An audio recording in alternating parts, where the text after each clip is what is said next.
Hôtel Saphir. Un bijou au standard international en plein Matongé, au grand carrefour de Kinshasa. Plusieurs catégories de chambres, bureaux et appartements climatisés avec Wi-Fi et TV n'a faux prix. Petit déjeuner y compris dans son restaurant aux spécialités variées avec réduction des prix pour Naba client Oyuba Fandina Hotel. Ascenseur ultra moderne, disponible en permanence 24 heures sur 24, vous amène à tous les niveaux. Yaboina Matongé et Salaté. Notre adresse A4 Ikelemba, quartier Matongé, commune des Kalamou. Téléphone 084 710 99 99 081 600 8000. Hôtel Saphir, beau cadre, bel emplacement, bon prix et beaucoup d'avantages. Bienvenue à tous.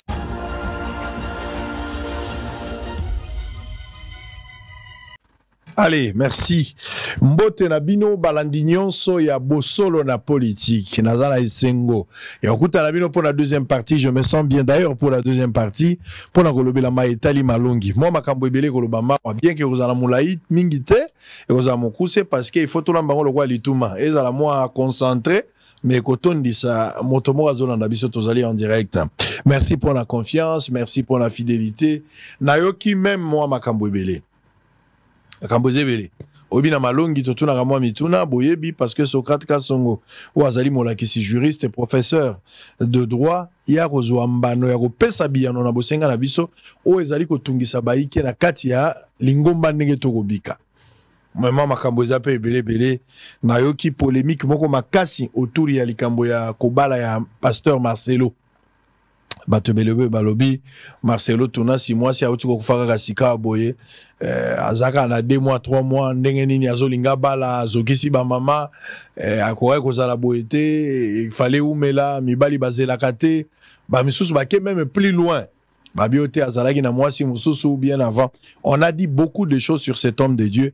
Ngai Sango Israël Motombo, chef de poste officier de permanence Tata Malongi. Je vais m'exprimer sur cette question. Je vais donner mon point de vue par rapport à cette question. Bon, c'est la point de vue nangai. Narozala moi dur, mais c'est un point de vue. Je suis obligé de le dire. Naluki ba formule ba mo ezate fo bimaka na ndenge na kanisela kiwa. C'est comme ça que ça va se donner. Et vous allez moi pilule moko amer, mais ça va aider quelqu'un. Très bien, allez, nous sommes en direct. On va parler un tout petit peu de TikTok. Deuxième dose, moi, malongi, bien. Information 10 jours. Quilou, les monkeypox atteint la barre de 100 cas, dont 6 décès. Les conseillers communaux plaident auprès des Judith Souminois pour leur prise en charge. Libération des compagnons des 7 Kikouni. Mais l'opposant reste détenu. Suite Kivu, 8 morts en 3 jours suite à l'incendie à Bukavu. Congolaise, la République démocratique du Congo signe un mémorandum d'attente avec le groupe chinois CEMOC pour accroître sa puissance énergétique. Makala, Judith Souminois rassure sur la poursuite du processus de désengorgement. Mboujimaï, les agents de la direction commerciale de l'NRK réclament 2 mois de salaire. Qui Sangani, les frais d'indemnisation des victimes va passer de 200 à 2000 dollars américains selon Frivao. Avant-dernière information, Irumu, une agglomération fait face à la carence de vivres suite à la fermeture de routes des dessertes agricoles par une milice. Pour terminer, Sud Kivu, un militaire tue son compagnon d'armes après une dispute sur une femme à Kaele. Socrate Kasongo va réagir autour de ça. Allez, professeur Socrate Kasongo, mbote na yo boye bolamu. Mbote de Kosango, et c'est ngomi comme la sous de l'eau. Après, moi, très ramouqué, un peu absence, environ 3 semaines. Alors que tu promettais qu'il va téléspectateurs que tu as chaque mois, voilà, mais avec ma contre-temps, agenda un peu différent, compliqué. Et ça dit que tous sont à mais le souci est tout demeure le même, il y a que tous a toujours même il y a baladé la bisso. Alors les lots vous allez en direct, j'espère que lobby Barozon s'en repé à Nathan Onango pour que bato balanda ba kwa kozali bakule lote attaque on a pourquoi mais lobby pe kozonga pour te bato ba mesanaka boni santé kisasa mbandaka en fait lecture ya mboka mobimba to ba lubumbashi tout ça ndenge olamuki na tongo so mutatunyo boni mboka na bino yo za réponse ni bon réponse là que mboka ezali en attente il y a biloko ya malamu ezoya le gouvernement balobi que base à la calme bazobongisa yo mo ça va monter ba na studio tout à fait ba na studio ba na labo ba olamba nano et puis ndenge ba uti ko sa ba exonération biloko kwa kolia masango baloso gouvernement uti ko zo mesure ya que ba réduire même à la rigueur ba éradiquer ba taxe pour que ba sentir na loso ce moule de kono sa kolia mais sauf qu'il y a un marché, il n'y a pas encore un changement parce que bato bazana wenzina ba dépôt balobi bazana stock ya kala. Donc base la stock ya kala ici là, bon ya sikeko ya ba kitisa talo simuler sambwa, loso sambwa, bilo konsakolie mafuta sambwa mais quand est-ce que siko ya kala eko sila nana za il y a des lieux dentro ba ke oyo alors ba changer ba étiquette, ba saki ko ya ba chango ba cacher. Pour que toi, donc, comme la logique, il y a que stock à Kaizana, alors qu'il y a ce qui c'est donc compliqué. Donc, en général, tu as toujours une expectative, une attente, il y a action, il y a gouvernement pour que social, au sens pas scientifique, mais populaire et vulgaire, il y a Biloko Akoulia Monoko. Et non au sens, il y a Nzela. Parce qu'il y a distinction. Il y a par rapport, il y a ma définition. Tout à fait. Parce que, en fait, la notion du social, il y a deux définitions. Au sens scientifique et érudit. C'est que la maternité gratuite, Banzela, gratuité de l'enseignement, c'est le social. Mais l'entendement scientifique, il y a une notion sociale. Mais peuple, à niveau, tout ça, il y a biso depuis 60 ans, on a besoin, il y a entendement populaire, vulgaire. Donc, entendement léger à social. Loso, foufou, masanga, transport, soins médicaux, courant à maille. C'est ça l'entendement populaire. Auto senga, au mokonzambo, pour mettre tout ça à la calme. Une année, j'ai commis d'accord Kende, et tu as 4 ans, je crois que. Avec la volonté. C'est qu'il y a 3 ans. Parce que 4e année, la dernière année, c'est l'année où il va organiser les élections. Justement, 3 ans, mais avec l'effort, parce que même en 6 mois, on peut arriver à faire des grandes choses. Question déjà, exonération en termes, il y a dédouanement, il y a biloko, ceux qui vont s'impliquer profondément, on peut arriver à cause biloko, on a pu sentir. Donc, social, panier ménagère, yangonde, tozo kuluka.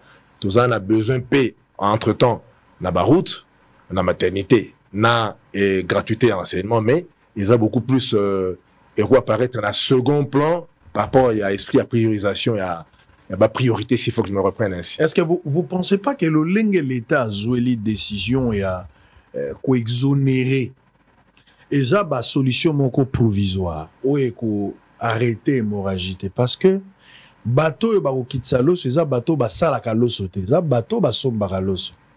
J'ai donné l'exemple la dernière fois ici dans une des émissions tozalaki nango soki motoloko la baie d'Achou aza muninga ngai akei na Pakistan asombisa ki loso na $10 ache mai na ye oyo aza kokatisa nango ache yango na $2 ça fait $12. Aye kotia bénéfice na ye, il y a $2, ça fait $14. Aye siko kotia douane, où il faut foutre $2, ça fait $16. Donc à bête d'ajouer le bon. Donc voilà, somba qui na $10, na tche $2 ya mai, na tche $2 ya douane, na bénéfice na nga na oteka na na oteka na $16 na zu.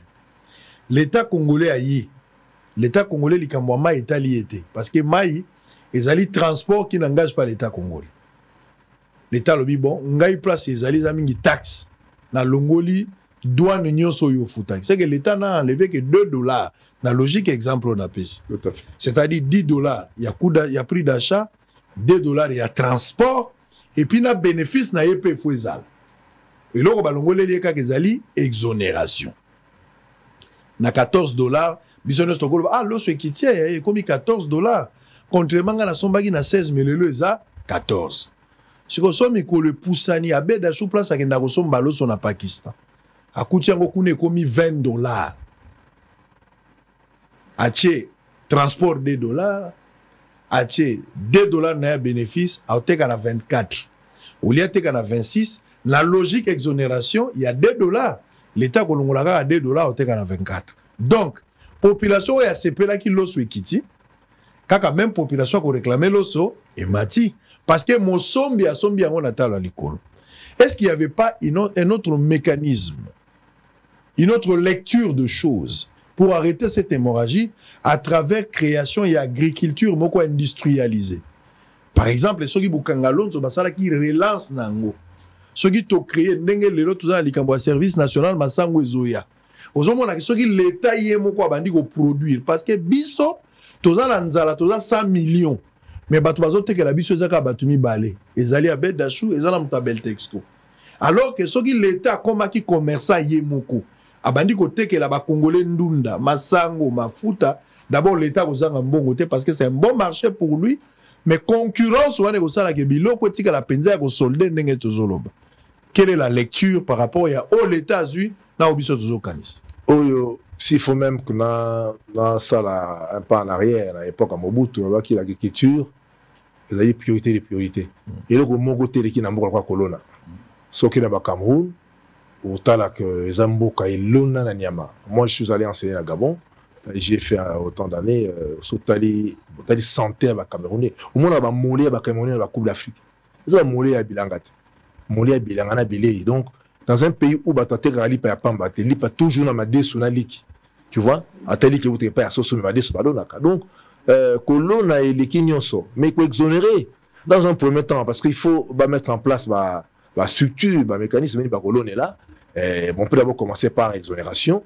Il y a taxes et autres pour que Batba se sente un peu aéré. Et de là, l'État, savoir politique à Bakassi, une solution en attendant. Donc, provisoire, c'est un début à commencement. Batba, mais ça a besoin d'un élan et un changement dans le sens où il y a des conditions alimentaires en Boka. Mais que l'on a et l'eau, comment on t'aime le parce que Bozo, on a localement, Bozo, on a servi national les alliés. Et bakoko soit loso na bumba tokene ba bumba mission service ça ozongo moni belé à loso na solo bazona ba loso a net par exemple ba loso na romponga bazoka solo loso na lemba la terminus de la super donc solo ya kuzo senti que loso ezali mais ba créer s'impliquer sur production locale industrielle ou industrialisée à voilà ba appuyer artisanaux voilà bakoko ça et puis ba route à des secteurs. Donc, le canot d'évacuation va produire les milieux ruraux vers les milieux urbains. Et vous allez vraiment se chemin. Mais l'exonération, c'est quand même une solution de début. Et ça, sa volonté ferme, quand le gouvernement va sauver tant soit peu, soit fait à battre au lien. Et de là, peut-être on pourrait passer dans l'agriculture, quand on dit, oh, il y a bébé qui a, quand on dit, bébé, mais. Et ça, la maman, quoi, sali masango, tisika, aboye, masango, na evana, la kati.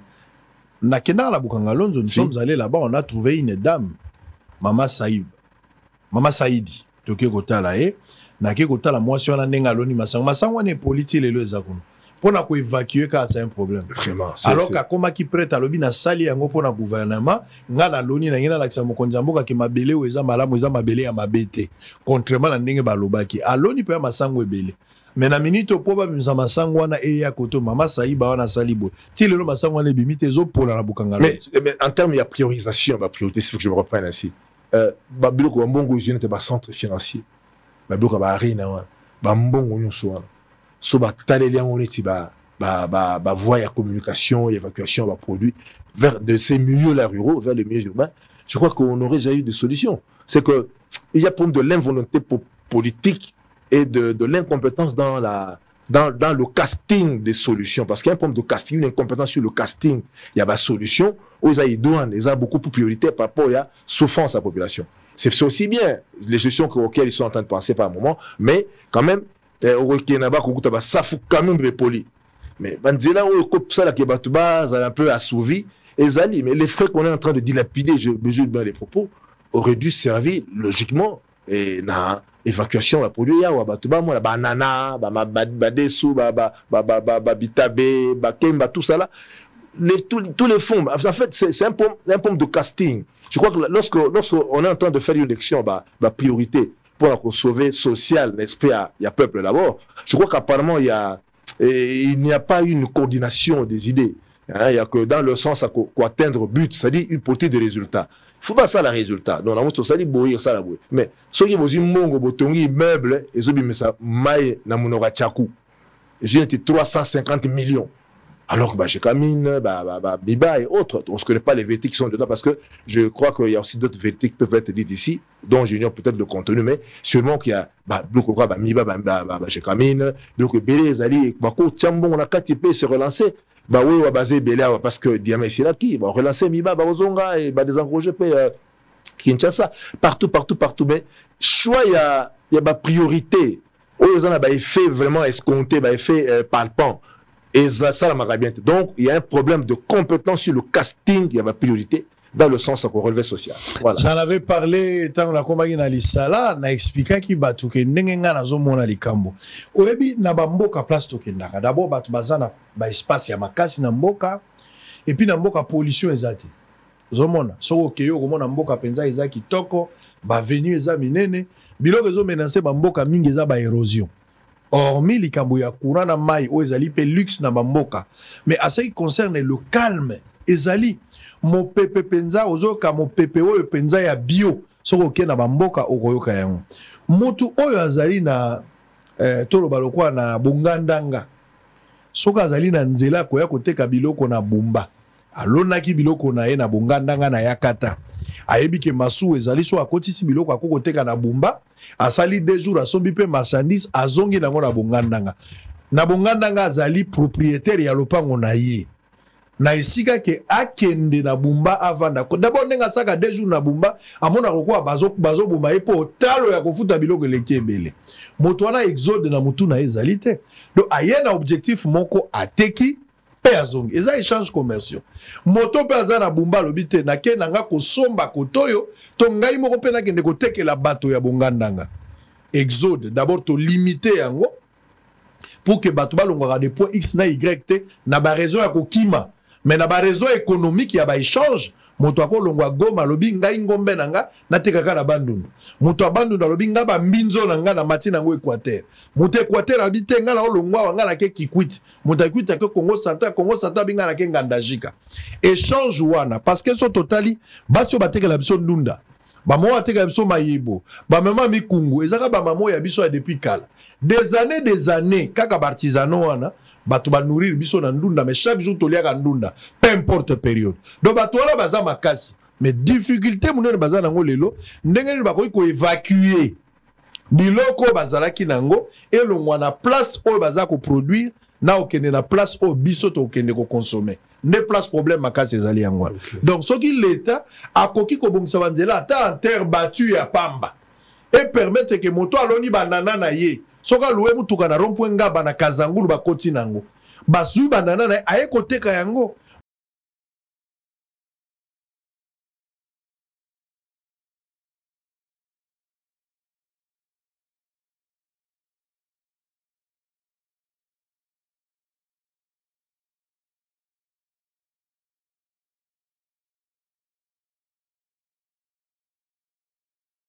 Mbujimai bazalaki na guerre ya masangu grâce ya service national lelo Mbujimai ata satisfait totalement mais ba réduire besoin o ezalaki parce que masangu ezali bien que évacuation zo poser problème à un certain moment so bambule beti mais Mbujimai baza soulager et bon ce qu'il faut total ba province sous place nzela ezali te lokola Bandundu ville ezali lokola na kati ya île po bima na Bandundu ville faut katsa mai ya Kwilu na Kasai ozui bakoye Menzela ya Bandundu akoya na biloko ya Bandundu vide eza ba machambio bakaba nkubishala nzela wana se kufa moye biloko bima na mongata ezalité donc l'état aide ya liboso akoki ko sala avec miracle au lieu to ko na baloso ba bedation ya Beltexco ba fongola nanu banzela ya desert agricole ata terre battue Bartisano baza ko sala babimisa biloko na bango eko inonder marché biloko wane ko kita évidemment ba projet amine lokwa Bukangalonzo ba sala relance nango Bukangalonzo mutayi ba mbongo te ba kondana pe mutute bon tozela ka pe procès to mona ka pe loko te bon lokola bolobaki to bosana parce que ba réseau eza x ou y en attendant bo sala relance à Bukangalonzo to créer ba Bukangalonzo mususu ebele avec espoir que le projet comme Anasuka Moutako Ibate, ça va nous aider. Donc il y a possibilité de régler cette. Mon frère, Makambo basu exonération et qu'on résout des problèmes. Et Zaka soulagement, mon collègue Bapesio Meftal fort. Mon tout est sili mais malaria et Zakak. Les mots est ali. Parce que bango pe bakokuta loso ekomata, bakomatsape loso. Et comme l'État passe, abando comme bon, le col est comme à $24, abando somba na $10, yo teke la bango $12. Ça va peser encore dans l'État congolais. Ou azo sala na ba carburant, neto sala la carburant, l'État se fout la rabisso. C'est ce que nous devons éviter. Ça c'est un avis, je ne sais pas si tu as encore. Oui, c'est le bon avis en tout cas. Il faut l'État peut avoir politique à subvention et qu'on coûte épais. Donc je crois que pour créer un mécanisme pour soutenir les artisans pour que biloko les autres l'onama et ya noki na banzela ou pour gaspiller bon là projet presque bidon et ali solution à la montée donc bah aider les artisans pour biloko comme ça pour que bato va soulager. Oyebi Guizaro Alexis Guizaro oyebi ministre à infrastructure je crois. Donc à Combo. Nanga to la ndelo omona ya Guizaro. Azam ministre infrastructure. Moto asali musa munene azagi na mando utoleka azagi pe na gouvernement leka en tout cas umeli ministre est beaucoup très excellent, il fait un bon travail azam moto INC ya Vital Kamerhe en tout cas azam moto azo sala musalo ba congolais ba sepeli azo lakisa yo bango bazo sala musala ndenge gentini atika kisiko ba sala musala na Bumba na niveau provincial et puis dans d'autres provinces parce que yenda za capitale gouvernement central botala ndenge ya sali Villa Kinshasa est changé ba mabulu ezai susute. En tout cas, basali ville na ebité, basali yango nini, to la muki na tongo to kuti penza Kinshasa bongi bona ebité. En tout cas, la ngena boakele ba fleur, na ngi peut profiter au remercier étant Holanda image au monde ndenge nini muta travail la magie. Il y a UNC, la magie ya Guizaro exceptionnel, un ministre hors pair. Muta boakele penza muto ko vandi sana gouvernement yi. On va suivre une image, on va se retrouver après. Ba Kinois, ba Congolais, bobete la Guizaro maboko. Ata bondimi ete me bondima misala nae. À tout à l'heure.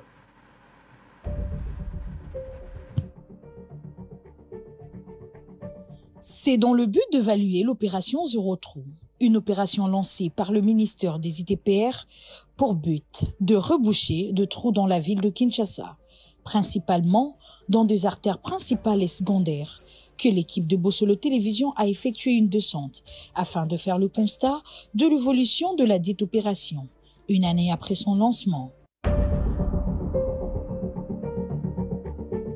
Si le ministre des ITPR, Alexis Guizaro, et l'OVD étaient satisfaits des résultats de cette opération 8 mois après son lancement, qu'en est-il de résultats sur terrain? Sur le boulevard Lumumba par exemple, dès la place Pascal à des bonhommes, l'on peut bon compter plus ou moins 22 trous.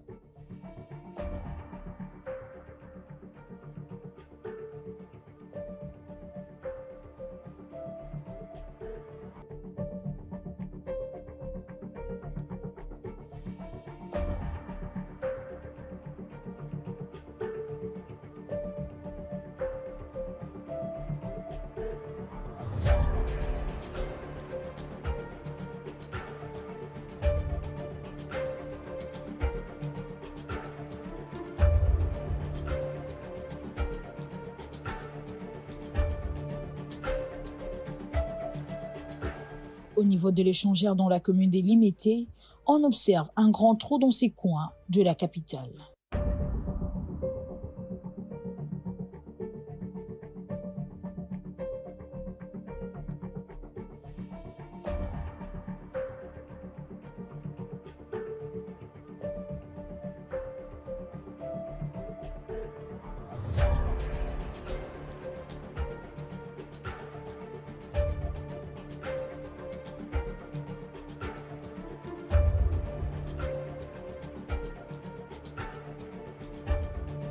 Dans la commune de Selimbao, sur l'avenue de la Libération ex-24 novembre, il est impossible de circuler vu le mauvais état de cette voirie.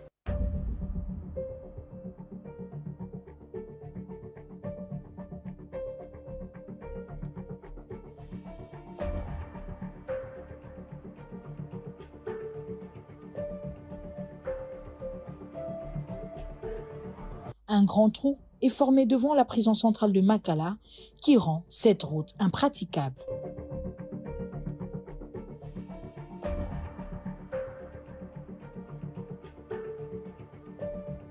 Trouvée sur place, cette femme n'est pas allée par le dos de la cuillère pour exprimer son indignation. Mabulu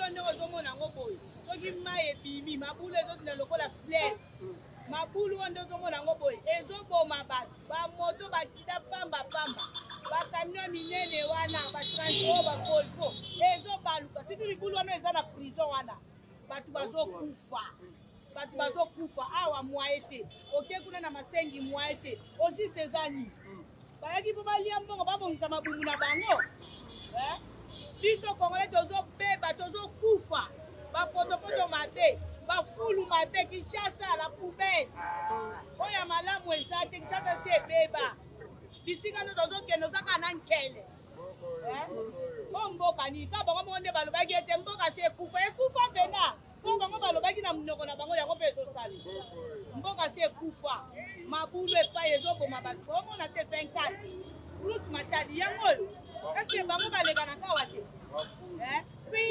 prison eza prison ministre ya justice eske alekaka te ezalaka ekoma kaka sosa ekoma kaka manifeste me oyo bato bazokufa 24 route matadi motu to tofo alekaka nzela oyo me mabulu bamotango bazokufa kongole nyonso azokufa siko yo oza mokonzi ya banani ya mabulu 03 wapi namona eloko asala te namona eloko asala te ya bengi yango 03 me biso tobengi yango 100 tomona eloko asala te soki abandi na mike wana oyo ya minene ya sote akimi akekuma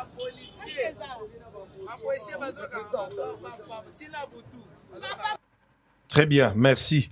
Maman première ministre Souminwa JDT, Maman Judith, auti na prison, alega ki peka na libulu wana. Alegi na libulu wana, na ebite so bachela ki muto, amatela ki muto to amateka na libulu wana. Maman koti pe place wana bimi pa ke ti aza premier ministre libulu wana pa aleka ki am. Maman Souminwa, yo moko pe omoni libulu wana. Na ebite okanisa ke za musée to eza nini. Aucune solution depuis que ça na 100 jours bako bamba libulu wana te. Bako silisa mabulo dans 100 jours te. Il faut deux chambres à parlement va se réunir en congrès pour pas personne zela baba mabulo na ebite. Qu'est-ce qui se passe dans ce pays? Qu'est-ce qui se passe? Nani ya lokibiso qui nous a ensorcelés? Ndokinde nani? Ndokinde nani? Socrate Kasson, moni cadeau? Satisfait par rapport à Kinshasa? Bon, Banzela ça va? Hein? Non, nami na ekamusinga bakaso moi nami tuna est-ce que dinga nano bazulu ka basala mabulu to ba basala nzela. Apparemment c'est comme si bazulu ka ba atteindre libulu à partir ya eteni na elembo ya nzela. Est-ce que au vu de ce qui se passe, il y a pas moyen d'avoir une décision courageuse, va retirer tous les roulages dans nzela, va vendre jusqu'à ceux qui vont retourner à route dans nzela parce que tous en a code de la route sans route. Et ça n'a sens té. Tous en a code des anciennes routes. Alors Balouka, moi, courage, il y a que, bon, désormais, il n'y a plus de roulage dans là parce qu'il n'y a pas de route. Il n'y a pas de route. Ça, comme il n'y a pas de route. Donc, nous n'avons que le code des anciennes routes. Bon, sur base de quoi, bah, roulage va kanrabato dans là, oh, et zanzela te. C'est quand même étonnant. Pour boyer. C'est comme si la fenêtre était, bah, ça la trou, mais, ils ont eu ma prince. Dans ce cas, bah, ils ont prince, c'est Tobo qui te, et prince, bah, ça, il a un trou. Donc, on a retard la boue, ils ont dégâts.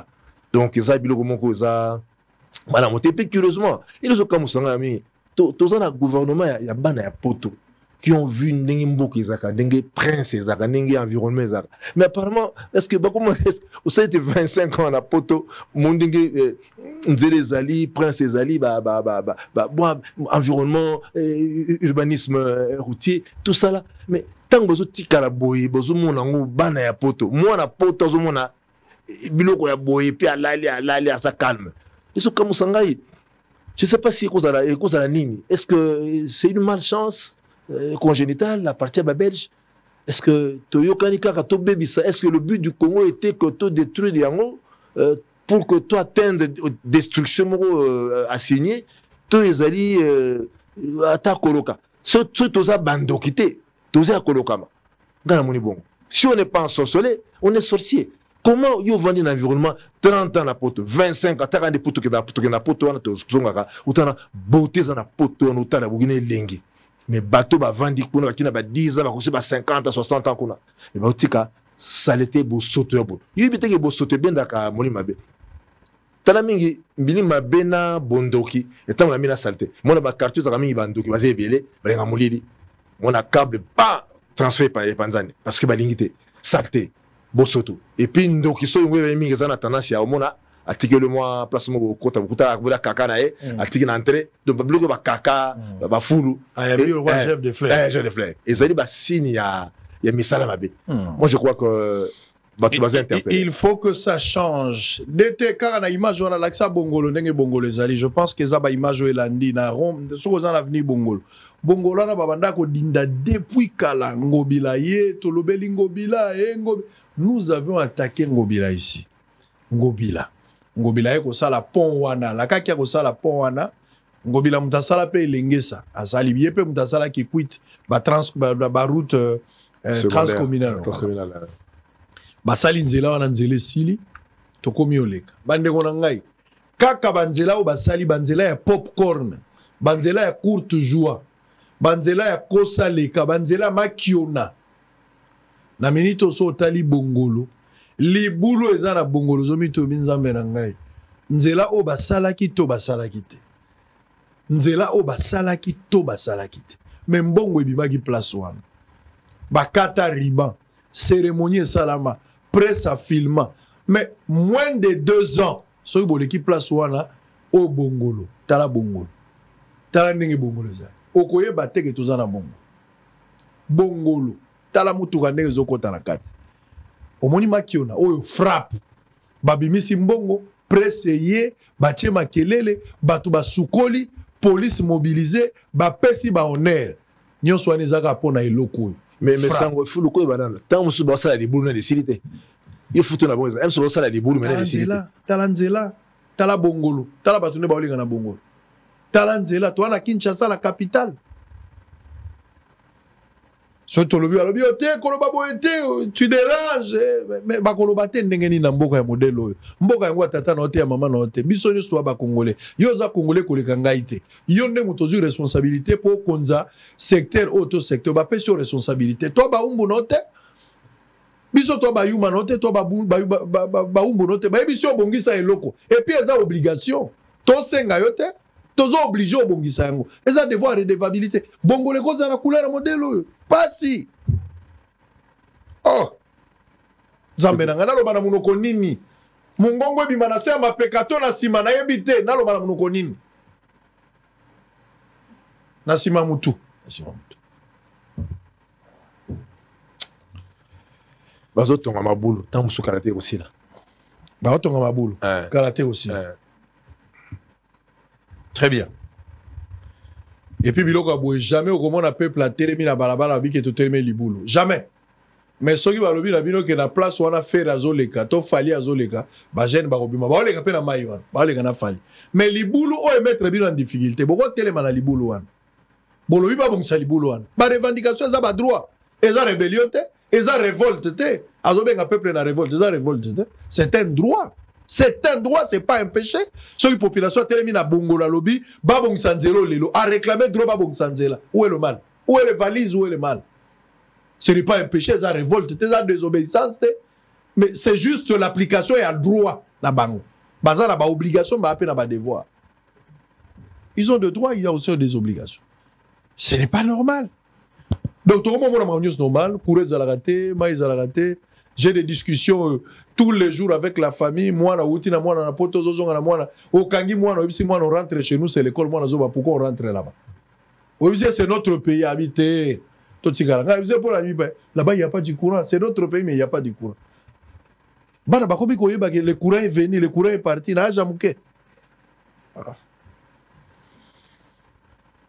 Jeune Fongola Missou, élection est en 2028. Au servir Nani en 2028. Au servir Nani. Tokozonga kana bombu ya batu ya c'est géopolitique politiquement c'est tokozonga kana français oyo. Ou bien il faut to kata musiso ele lisarato manzela mususu. Tokocha batu wana nyoso na aquarium te to bimpe nzela mususu. Ba mona bisote. Yo jeune ozo comprendre mama na olo bate. Basala lisu politique te sko ko mabiso moko. Biso ba jeune de tozu yenda. Bango tout oche bango na aquarium ba otala ka politique na ndenga musika. Ozo comprendre mama na olo bate. Olina lo bandenge ni po comprendre. Ozo rêver, tu ne sais pas lire sur mes lèvres, tu ne vois rien. Allez, tout le monde malongi. Moi, ma question mitano, ma question mitano, parce qu'on a un autre programme. Ma question mitano, na lingi yo o répondre na likamboan. Namboka la biso. Est-ce que t'il est l'autre banane? Na lobi na motuna. salo drapeau ezalaka salo drapeau ce que ezalaka lelo ezalaka me na nsima nango ezalaka mingi soki bazoluka bato kokanga oyo bakobouge mpona bazwa bango mbongo soki baza na moto te baza mpe na taxi te baza mpe na 207 te donc une façon ya korançonner mpe kocreuser bango esalaka mimo donc non respect oyo tozalaka nango ya kala oyo toyebaki meme ata bokende na nzela so bato batelemi soki bayebisi bino drapeau etelemi nayebi te me ngai namona yango lisusu sens ya patrie ediminua mpona nzala moni nzala ebongisa bavaleur ebele moni d'abord moto azokende azokanisa akokoma ndenge nini transport eza pasi bana balie to balie te ye moko aza na nzala biloko badrapeau wana notion efekeme et puis omonaka soki moto azokende na ye aza focalisé vers le devant esika azokende baattention ya badevoir civique patriotique wana ya kotala drapeau pene ezaka susi te puis ata basusi et puis bama bibende ya drapeau be yango ma le ma du drapeau là misusu ezaka susi te na baka basusi ete eza yango te drapeau be ezaka susi donc il y a baisse, il y a sens patriotique makasi et puis le drapeau j'en profite pour dire que drapeau ndete sur le bas na monsieur Bela batelemaka drapeau ka soki eza liboso na yo bapolisier bayebeli komoko te on doit les former en fait basaluera drapeau na dikosité so drapeau oui on salue est-ce moto na bonjour papa nasim c'est un politesse bonjour papa fotala papa basaluera drapeau liboso na yo nasima te so drapeau na sima na yo etali yo te okotelema te parce que tu ne le salues pas tu vois pas le drapeau. Il faut en assumer liboso na yo, tu salues le drapeau. Au tika immobile fixe au tala. Et puis j'en profiter pendant avec un que drapeau n'a pas valeur, il y a pouvoir, préséance et à mukili. Ezaka misatu. Mutali boso ezali ebembe. Après ebembe drapeau. Après drapeau mokonzamboka. Le soko kuti ebembe ata ya chege. Chege moi ata à 12 ans. Au kuti fachi na drapeau. D'abord les bembe. Ah bon? Oui. Respect les bembe. Donc le respect au mort, il est supérieur au respect. Le chef peut-être qui est encore en vie. Deuxièmement, le drapeau. Le drapeau en termes de respect, il est précédent par rapport à chef d'État. Après le drapeau, mon konzamboka.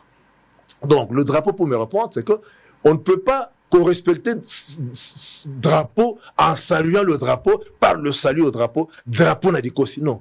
On ne peut pas dire à quelqu'un n'a dit quoi. Bonjour maman. Non, c'est une politesse. Faut à la maman. Bonjour maman. On salue en se regardant.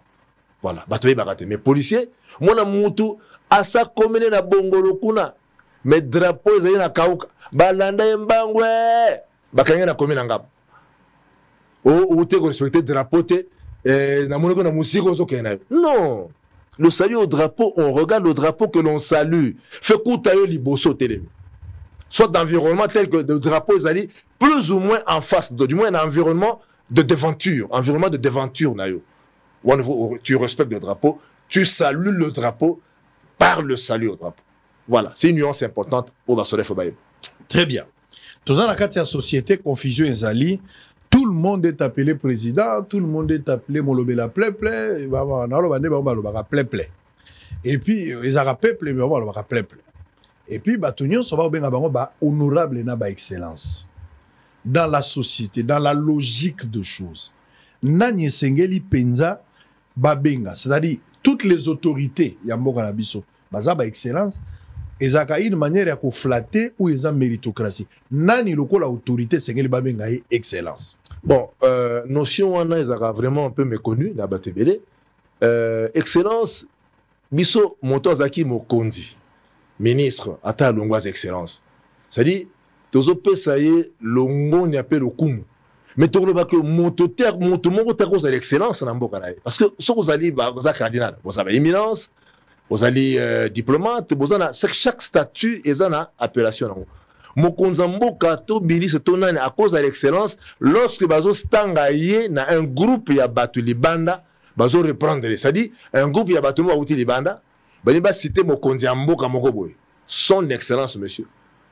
Mais vous n'apprenez pas, bah, non, excellence Macron, non. Monsieur le président Macron, monsieur le président. Donc, biloko ba excellence wana, ba éminence, eza vraiment un peu galvaudé dans niveau ya utilisation nango. Excellence ezali mutu oyo, teti président de la République, na kati ya mboka. Premier ministre, député honorable, là, c'est ça, honorabilité, la personne là, honorable, mais, ministre, premier ministre, son excellence, le terme excellence est réutilisé lorsqu'un groupe d'individus, il y a Bapaya, bazo reprendre mon condinabino pour recouper le coup ezali son excellence monsieur. Ou soit, ezali à l'étranger, on veut parler de votre chef d'État, de votre premier ministre, de votre ministre, combien excellence parce que à se retrouver dans la terre étrangère, il y a Mbokanaï. Mais il est impensable que vous venez dans Mbokanaï localement, mon ministre, excellence. Non, monsieur le ministre. Excellence, il y a Kasoki, bazo cité par un groupe de Batumoko Boye, étranger, il voudrait faire allusion à Mokonzinabino Yamboka. Excellence, monsieur. Soit, Mokonzinabino Yamboka, premier ministre a se retrouvé dans Mboka Mosusu ya Papaya, Bakobenga excellence. Parce que ezali discours, thème, il y a hospitalité absolue. Excellence, monsieur le premier ministre. Excellence, monsieur le chef président de la République. Voilà. Mais il est inconcevable que, au plan local, que le chef de l'État, le premier ministre, excellence, non. Ce monsieur le président de la République, pas son excellence. Je crois que cette notion, il faut faire appel à cas constitutionnaliste, aussi, Otoyebi, il y a Pokonga dans l'environnement, maître Célestin Bokongama, maître Willy Mbenza, aussi, maître Toussé Alonga, Soko Bengi Bango, Tuni Bango, ils vont m'appuyer. En tout cas, il va pas Fumbata et autres, Banjoli, vous dire non, il a raison. Parce que le terme excellence renvoie à un style, à une tournure d'hospitalité qu'on ferait à quelqu'un. Soit, ils ont une marque de respect, et ça, dans un contexte où on voudrait respecter la notion de jus diplomatique vis-à-vis à Mokonzi Mboka, en le citant ou en parlant de lui, soit chez lui, par un autre groupe, soit moi, formation, moi, vous savez, quelque part, un organisme, une organisation, il fait allusion à chez vous. Votre président est une excellence, ou soit votre président, au cours des discours de la construction, mais aussi à l'étranger, peut être appelé excellence. Mais localement, c'est monsieur le président de la République, monsieur, madame le premier ministre, monsieur le ministre. Excellence, Souane Zarara, style et harmonie, de ceux africains, tu as moi tendance à ma flatterie et puis ma complexe. Mundele, pour bien étranger, au banc, à part, pour se monter, bien expatrié. Expatrié, ça dit terme complexe. Aux Aranamboko, t'es un étranger. Mais si on a un bon à foutre, au abedajou, à expatrié. Il n'y a pas d'expatriation. Aux étrangers. Alors, complexe, on est ça, là, excellence, honorable, président, pour la flatterie, toi, en bénéficoté un peu style, pour que tous soient avantages liés, et même des ministres honoraires, extrait avec excellence. Le gars, biso da avocat, babatoni, attends, l'ongwa sa batoni. Mais moi, l'ongwa n'a pas excellence. Non. Excellent, je crois que les grands journalistes qui me suivent, je pense sous le contrôle, peuvent intervenir dans cette émission au moins que très excellence d'année pour avoir un Zara flatterie. Likamba flatterie na Kinshasa, il est qui est belle flatterie. So ok na supermarché, ok ko somba lipa. Le roi babiso bo moya ko tamboleza esute. Nazanga mo kote ba victime baza et belé na ba o baye bani na ba o baye banite. Vous allez au supermarché, au somba ta elo quoi $10, mais soko bimi faut tika $40. Dérangement et leki. Bato ba sécurité oyo ba sala kana ba supermarché. Vous exagérez avec les dérangements. Là, bah, salut à boye, salut à boye, salut à boye. Et l'équipe. Bozo bois kabiso kolekana jibena ouera. On le bel plein, papa bana, chege pa yepeme. Donc, quand tu sors de là, ozana, ba garçon, ba memelio bilo, on a chariot pour ba bimisayo. Bango d'abord, bazo sengayo, bazo contraindre au pesa bango. Basala kambango komema biloko meso ba konsidera biloko na kati ya mutuka batikali lokola bato bazotala film bakanza volume dende bazo obetaye lokola bana mawa ata na Goma isika bandeko bazana pasi bakanga maboko boete ermo bazana na courage à continuer ko vivre lolombo eleki ndeko Socrate alobaki mendicité za infraction oya bino eleki na ba supermarché c'est un dérangement et puis de deux okokuta sikoyo moto ya sécurité aza pembeni, policier pas aza pembeni, chege pe aza na souka.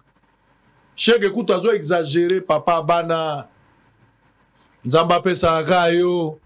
Olobi lobi men nzambe pe apambola bite, nzamba pe saraka yo ndo pe saraka biso, yo nde kesa nzambe. Est-ce que mutako za kesa nzambe? Flatterie et leki. oya policier ko kanga batu nyonso minu bobi misa azoken mais azoken dazo benda yo na suka ayebi déjà koza volant droit telemi ka kota volant droit pas peso sali ya suka ya bo. C'est quoi cette histoire? Magenya kutunde kolubate ba dossier soit à quoi affronter yo avec demande en numéro mais na suka abeti ombodi. Mendicité des infractions, nous sommes fatigués. Flatterie et leki kobenga batu. Policier azo bois ko quoi musicien. Yemoko monsieur le directeur excellence. Honorable. Écoute, yo Jibe yo Wera yo Inosbi yo Falito Ferre, c'est quoi le problème? Laissez-nous quand même. Tu as dit que pas si Zali. Mais tu as quand même moto. Même si on a eu $10 on a zanang. Mais c'est ngeli no eleki. Et puis si on a pas cité à Kabakate, ozo lingo salata séminaire, ya roté mabe nanga poka na pimi la kio $10 ezalagita. Au PC pas le PC ngaka oyo. To shinyaki mikanda fala bakza zéro. Socrate Kasongo. Il y a un problème dans la société. Batu ebele baye, na ba plainte on a eu na batu. En cela, je vous pose cette question. Et arrivaka motomoko ba olukisaye na l'état. Par exemple, batindeli moto mandat d'amener ou bien avis de recherche. To moto mo akanga na prison. Ndenge évasion, tentative et outil ko sala mawa, to mona na yera monansemi. De heureuse mémoire. Ba betimbodi monansemi abimina batu ebele pe ba kenda ba sevade. Batu wana l'état zo lukisa bango. Parce que ba bimi légalement te. Moto ope bazo lukisa na vie de recherche, akomi pe ko luka place ko batam. Soki ngai congolais. Bazo lukisa ndeko nanga na police. Bazo lukisa ndeko nanga na vie de recherche na parquet. Ndeko nanga uti ko kima prison. Ndeko nanga kimaki na cachot. Bazo luka po bakangai. Na bombie na ndako na ngai na bise kota wa mutamo na yote. Ba okanga yote batama na mbetu. To na peso chambre comme vendre pas na ngai. Est-ce que zali infraction ou c'est un droit? Bon, ezali na cadre ba immunité familiale. Immunité familiale. Moni, mais en réalité, ils ont excuse légale et vous absolue torture atténuante, mais n'a épargné un débat trop scientifique. Donc, moto bazo luka, ou yebi ki bazo luka ye, l'infraction pendant bagos à la puni na peine de mort, travaux forcés, tout plus de 5 ans. Mais que moto wana ou yebi ki bazo luka ye, a kimi pe prison, même aza évadé, mais soki azali, mwana na yo. Ndeko na yo, ya tata na yo na mama na yo. Mwasi na yo, mobali na yo, ata boboyana, même divorcé. Ascendant, descendant. Eza infraction te. Je le prends. Moto ya bombi, moto ya kini makala. Moto ya bombi, moto bazolu kaina mandat d'amener na vie de recherche. A bombi nanda kuna ye. Pour une infraction, puis ça, pour la peine de mort, 5 ans, travaux forcés, à bombier qui vendent et que bazana balia, il y a cousinage était, n'a pas cousin te.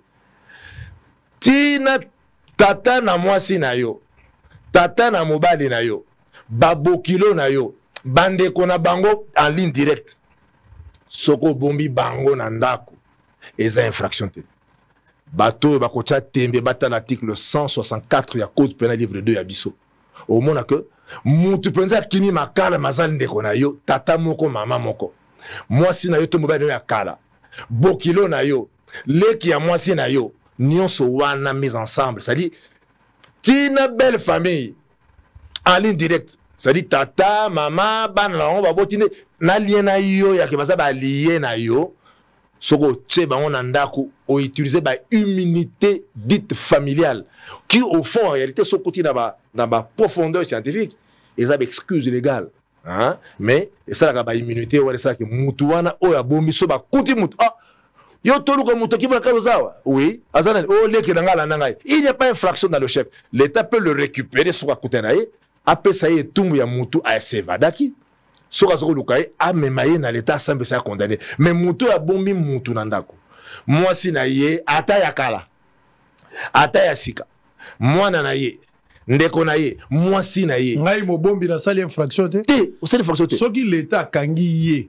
moto l'état bandai koluka parce que l'état zoluka bombani mikolo azata kosi kaza na voyage mais nzoka koma pa cousine akoma pa ya papa na ye toi koma pa maman na ye toi kenda na belle famille na bango oui bakangi ye kuna l'état ya moni abi bomba bakinde ya bakangi siko moto abombaki bakokanga ete azana ba immunité familiale bakanga ete bozwa ye bosani boye kosala nga na bombi ata 6 mois 7 mois akini makala mais na kobomba ye po azali leki na ngai azali pe akozala mwasi na ngai ya kala toto ata lui alobena divorcé ata boboyana ndeko na yo tata na yo mama na yo belle famille na yo bokilo bandeko ba bokilo o baza ligne directe tata na mama mwana yaya grande sœur grand frère ya mwasi na yo oyo zane na ndako soki obombi na ndako bazoluka ye to akimi makala kimboloko. Il n'y a pas infraction dans le chef de celui qui a recelé Motowana. Article 164 ya code pénal et batoué bakate meza bongo ou achetembe afungola ndako. Donc bakosa de l'autre côté bakozwaka moto bazeko luka ba pesi etungo. Mais yo ozate kono yo bombi monane moto na yauli yo bombi moto na bebwe yo bezolo komona te wana yebi l'autre côté azana droit muke atanga code pénal komona que okoko bomba moto na ndako bazoluka et même pas bomba pour une infraction il y a peine de mort attaque la faute plus de 5 ans mais ce qu'on a ba critère na péchia et concerné oté ozana ba immunité familiale ko bomba na ndako timo ko l'état ko souto so l'état souto kité a okola pe wana basuka pe na ndako et leki na obongo obeko ya l'état mobeko pasi oza motambu me yango wana vérité Congolais olobi nini mutuna yango wana olobi nini oyoki yano est-ce que ozala likamba koloba Congolais moko azala likamba koloba andimi te azali cousin te après cousin te leki na yo zela mutu moko azo insister allo ndeko je voudrais juste compléter maître faire une nuance une nuance par rapport à ça. Lorsque on est de la famille, ascendant, descendant, on est exempté. Mais pour les autres, lorsqu'on n'est pas de la famille et que vous gardez un détenu, là c'est le recel des malfaiteurs. Une petite nuance. Très bien, merci beaucoup. Oh là là, Bosolo, Batuakoyekola. Ouais, allez-y. Mais justement, mais de quand tu benga la nengate. Na lobi que moto wana soki bombi moto na ndaku bakokanga yo. Mais soki moto wana azali ascendant descendant leki na yo propre mwasi na yo akala oba na yo akala tata na mwasi na yo mama na mwasi na yo bande ko mwasi na yo bakokanga yo te. J'avais dit ça ici. Allô maître Azana raison hein otangi natangi maître Azana raison ya koloba bongo ngai ngai mafuta obengi wapi na bengi na mokali avenue Njoli. OK, merci beaucoup. Malongi ezalaka boye. Allô allô allô oui allô allô ndekwa kei oh là là là là c'est dur mais yango la de vérité hein? Mais ça dur mais ça vérité hein. Allô allô on va prendre même 3-4 personnes et puis on va prendre 2 questions avant de terminer. Bozaï Belé, maître Socrate Boyebi, Bayekoli Yango Nanzela ya Bosolo. Moi c'est Andunda, receveur, chauffeur, Montognon Soye Bamobe Kwelobinin. Allô? Oui, allô, bonjour Sango. Bonjour Ndeko. Ndeko, on appelle depuis Congo Central. Hein? Ouais. Oui. Par genre d'émission, Sango fait ça la biso bien pour et ça la biso bien. Oui. Malongi eza chaque vendredi ezaka un problème ya ngonga songa na ke koluka ba mbonga ba nyongwa mapa mais tozali chaque vendredi on va tenir Malongi et ça li biso pe poto ba procédure musuko ba lera biso mbongo subiza na kisantu a to lela ramakasi de lo mo atina te bazo leo pe na mbongo ba jara boye et ça la biso bien makasi do sango. Très bien, merci beaucoup. Yegola boye bi mena sango. Allô allô allô. Je pense que la personne est partie. Alors on va prendre allô allô allô allô. Bonjour. Oui, bonjour. Loba Makasi. Allô. Oui, Oui, bonjour Papa Sam. Bonjour mon frère. Oui, je vous appelle depuis le port de Boma. Ok. Depuis le port de Boma. Ok. Allô, allez-y, allez-y. Allô. Allez-y, Loba Nazoka. Oui, mon tourna nange zali pour na maître wa zali na plateau Sikawa. Ouais. Na lingina yeba esika ya motuka ya anti-incendie na esika ya corbillard, pardon, ya ambulance. Parce que balobi que préséance, drapeau, président et puis Ebembe. Bongo motuka o ezali ambulance ezali na urgence ezoke na mbango okenya na l'hôpital na motazo bela. Na motuka o ya anti-incendie ezoke na intervention. Esika na bango eza wapi? Très bien. Allez, c'est là nous avons des appels. Bonsoir les agaboué. Est-ce qu'ils ont des appels Batoubaye Kola? Allô? Batoubaye Kola. Allô? Allô? Allô? Motomoso a Bengi, m'a évité qu'à Bengi. Bon, Motomoso a Bengi, saturation. Allô? Oui, bonjour. Bonjour Ndeko. Oui, bonjour. Oui, Nazoyoka. Ok. Allô? Allô, Nazoyoka, Loba. Naba Nundouville.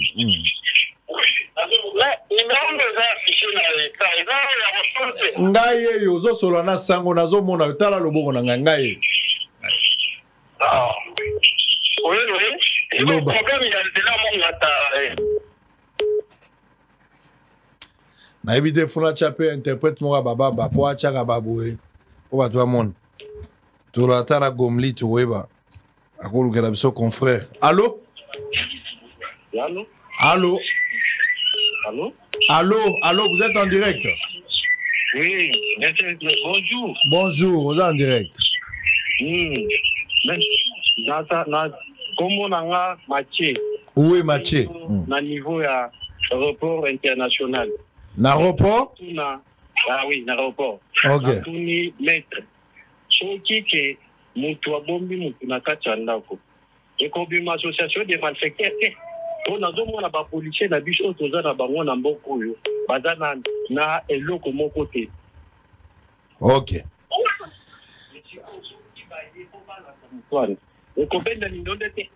Ok. Ndeko abengi biso depuis aéroport. Eza aéroport, eza aéroport. Oui, Ndeko. Bonjour, Tosili Saolo Biboni. Oui. Le moment déjà la émission vraiment il faut les caca souvent pour que non biso ba congolais tombe kakozo quand même moi maturité pena moi maele ya côté de la police pour buzo ba les caca mingi na la police pour police mozo ko expliquer les kambo ezabo bango lokola ba eba mingi akoloba kaka non lobi na kuta ina kama ona 14 de na petit boulevard mwana moto aye asavire amemi moto kape monene ya bene banaye koya elingi tuta bango e freiner mwana moza la kili kola moto a sauter tango a sauter moto na bengi pembeni ba roulage mi bale bazalaki ajidana le premier lieutenant na ebisi bango lokola ezabo mwana moto osali infraction mais au lieu pesa e idéologique non et loko les infractions mais prochainement ce qu'on sale on kana non infraction déjà consommé il faut appeler ça mande non et les gens de muta ngazalaki soda lokola moninga na bango de na ki kotika bango ce qui est suka kineni na ebite mais mission abo il faut ko sala ka mingi po esunga pe biso na développement kota na mutu na biso pe na mutu ya ba policier wana. Très bien. Merci depuis Njili. Émission Goya Malongiso Nazate mota ko présenter Précieux Muyoko ba liboso ko mona na TV. Sango lobi Précieux mota ko présenter wa awamba Socrate. On a Précieux na TV. Za ko présenter bo solo. Et vous amabete? Allô? Oui Ndeko. Sango Mokonzi. Oui Ndeko. Nazolanda émission à partir ya Matadi na Congo Central. Oui. Ah. Allez-y. Ingénieur Patrick Makou. Oui. Allez-y, Lobande Konazo Yoka. Ba émission modèle yo, eza ba genre émission faut botier la rabiso. C'est très pédagogique. Ouais. Parce que les gens ont maîtriser ma infraction. Donc, biloko oyo, l'équipe à mettre R, nous avons un code pénal. L'article 164, oui, je l'ai senti que c'est vrai. L'équipe à l'Arabie se mettre R, nous se prend à bémission modèle et la Moussabiso dans nos consciences. Très bien. Allez, merci beaucoup. Sikoyo to salabwe natika nazana mituna mibale bino boko komelanga na numéro ka oyo lobi to kutana suswa lobi nzamba pisanga makasi to bande émission na ta na 11h30 hein to sala malongi moko ya muke pression des fois la musanga na tongo mikolo elanga na zokoka te pression changa mo pression et Lydia pa na mai na sukola va mais sous coordination Mama Sango. Tout à fait. Comme ça, na yava. Et puis, permettre 11h, tout ça, moi, malongi ya muke pour na week-end. Ok. Tu bâtis à la pamba na week-end. Donc, lobby, tu as un rendez-vous sous dans 11h30. À part, nous avons des autres émissions, mais tu as na malongi 11h30. Vraiment, nzamba sungangai, lobby na koksa makambo na zoloba. Nazamu tunana bolembu. Kola mukatongo, kokindo tika bana na classe, lokola bana bazongi, tokomi na problème. Allez, Socrate Kassongo, on va terminer. Dans toutes nos questions, Moussous,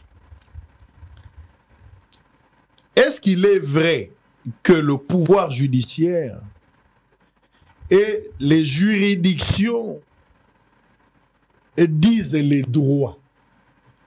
Au lembola on a lingala, puis au kotali sabato, bien on a le Cambon.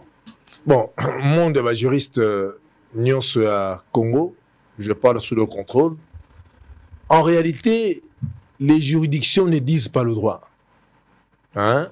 Devant la cour, pouvoir judiciaire, exécutif, légiférer, législatif, exécuter les lois prises par non.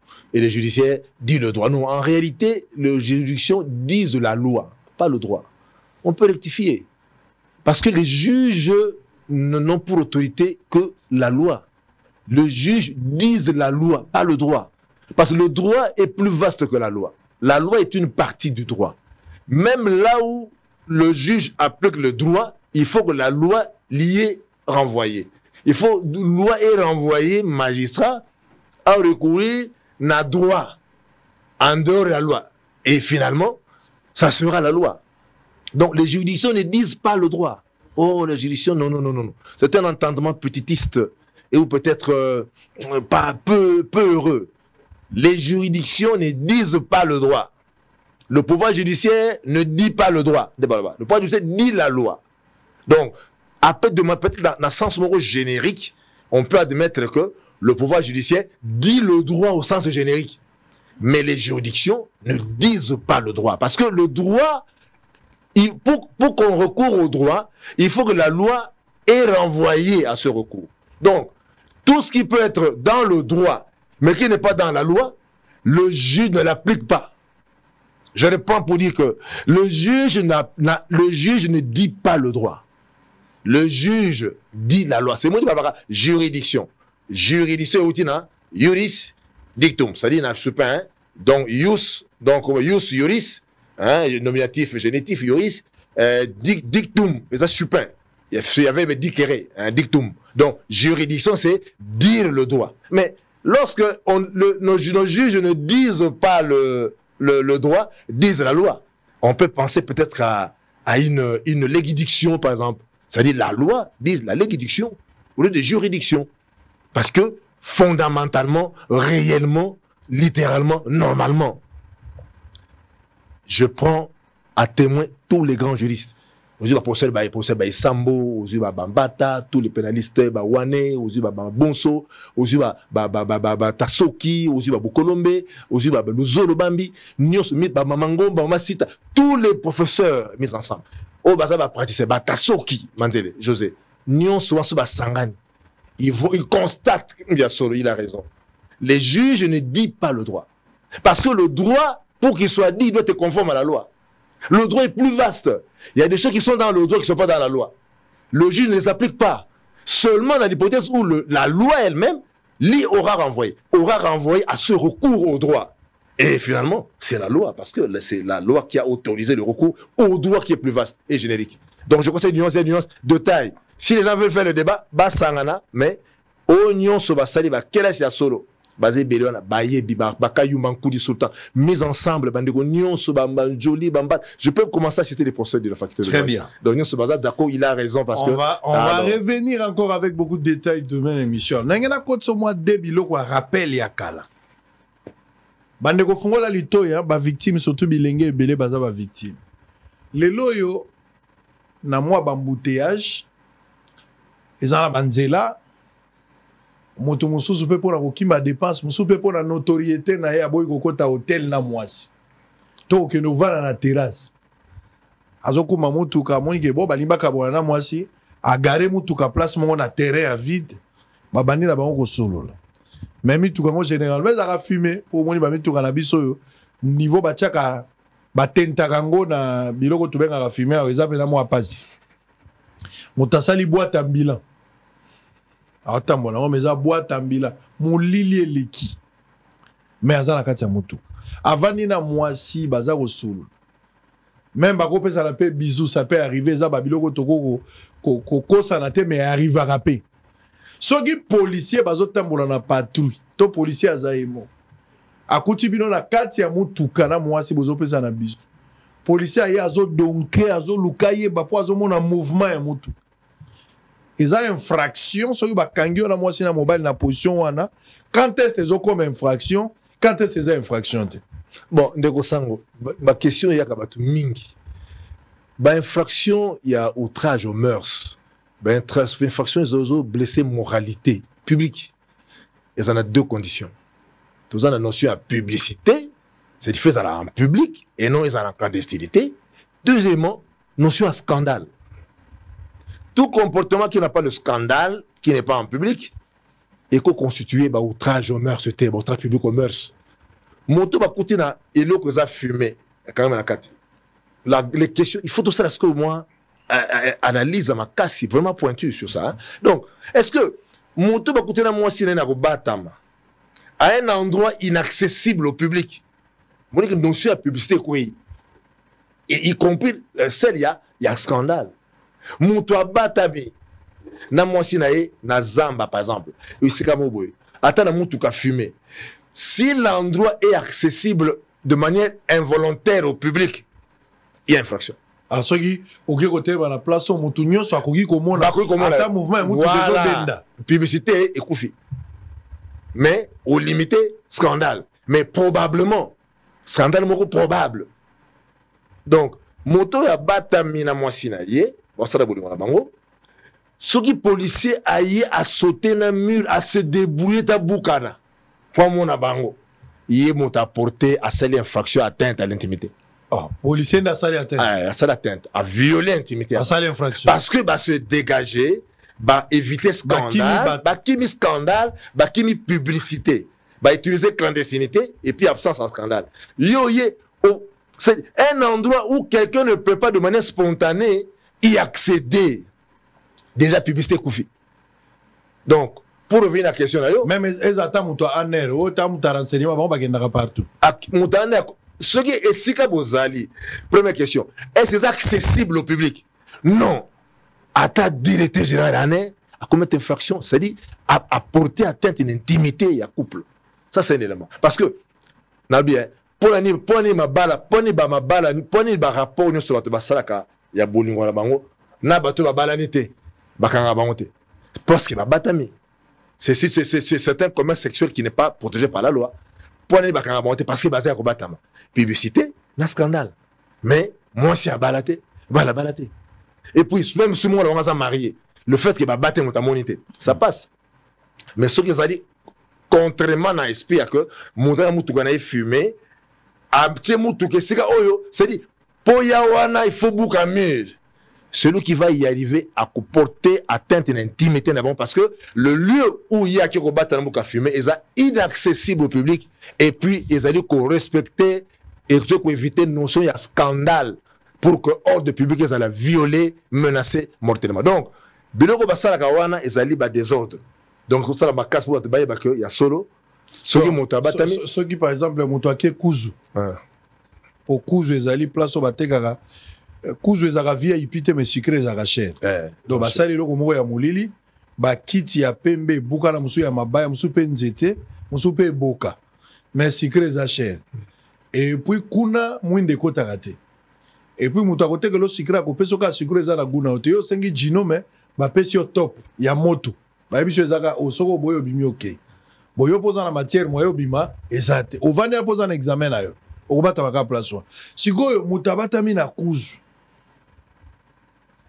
aza en plein examen aza na boulangerie azosa misala mapa bon soki mutu auti libanda policier ya koti akangi ba mutu aner policier asala infraction mais d'abord quel est le régime à Kuzu pour que bah c'est-à-dire le Kuzu est un régime il y a succursale il y a hôtel c'est un régime un peu accessoire un peu ramifié à hôtel bah Kuzu ezala kwa mutu asali loko moko boye na kati ya bar pour atia bato na intimité à éviter bango scandale et puis éviter bango publicité yo ko tio kangi mutu un mutu azali na publicité et puis asali scandalité abatami ozo torcher et puis oye ko violer intimité à bato ba respecter scandale ba respecter publicité batunde baye bakamala muté d'ailleurs au bureau de Onine mais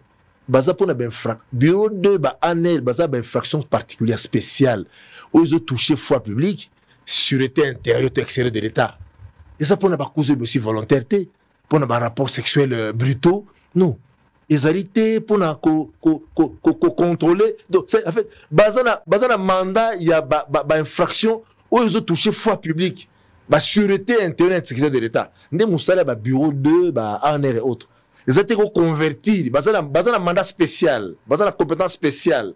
Il y a une infraction de cette nature-là. Très bien. Ce qui est au niveau, il y a un côté de la cause au Kanibatu.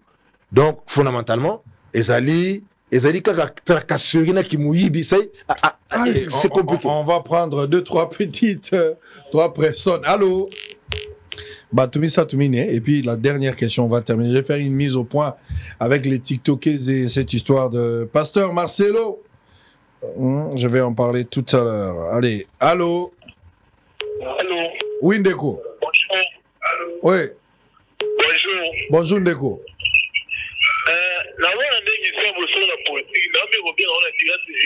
Kasoza en direct, allô, bon, on a tala. Oza en direct. Omoni yango? Namoni papa. Lobaka. Ouais. Bongo batu oyo Adit Abimina Mineur. Ouais. Bati kota okutu. Siko policier aya akangi. Kote wana masque d'infraction. Imaginez siko okutu wana ezana mikandate. Et comme ce dossier est mineur. Par là siko toso andeni. Ok. Oh, bon, on va dire un casus. Mais on peut répondre. C'est-à-dire, ce qu'on comprend, c'est Kuzu ezali. Adulte abimina mineur.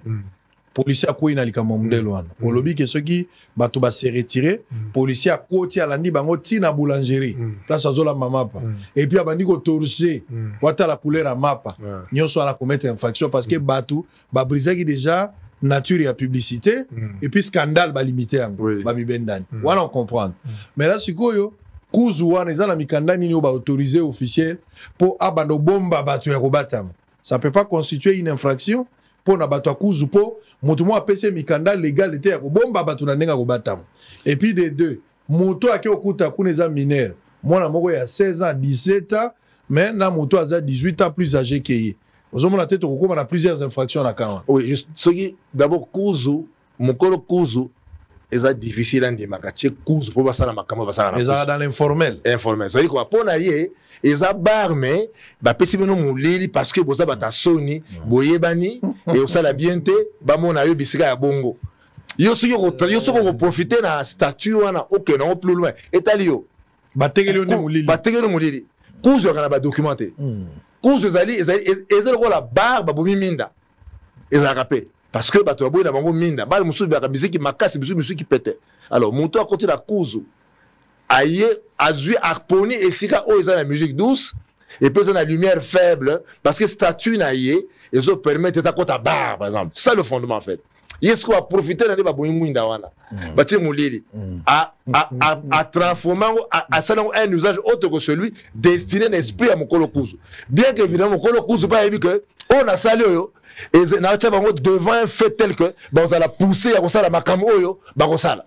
Donc c'est une gymnastique un peu en dialectique hein, un peu en colimasono. Alors ce qui muta côté na kati ya moni mineur muto ya kyo batama ce qui ba ko kanga parce que qualité à minorité à moi na oyo et qu'on se découvrir par le fait que monter qu'on surprend des bons mais examinons le fait de venir à un endroit peu importe que cet endroit a des infractions en amont il y a violence intimité mais peut-être que il faut accepter que à violer intimité mais à découvrir qu'il y a une mineure comme ça bah kanguer pour un viol sur mineur et puis il n'y a pas reprocher pour la violence intimité.